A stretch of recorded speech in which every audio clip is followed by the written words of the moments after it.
Селска закуска с яйце, сирене и кашкавал. Може и масло да се сложи.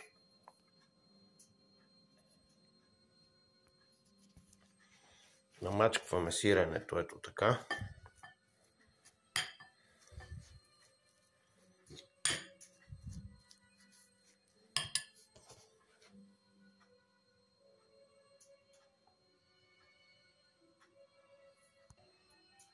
Пребавя се яйцето и се разбърква хубаво.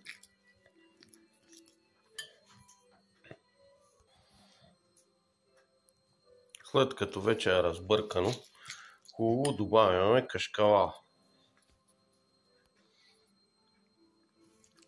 Ето и кашкавала разтърган и сега пак почвам да измесвам. Да го умеса хубаво, така да го смеша.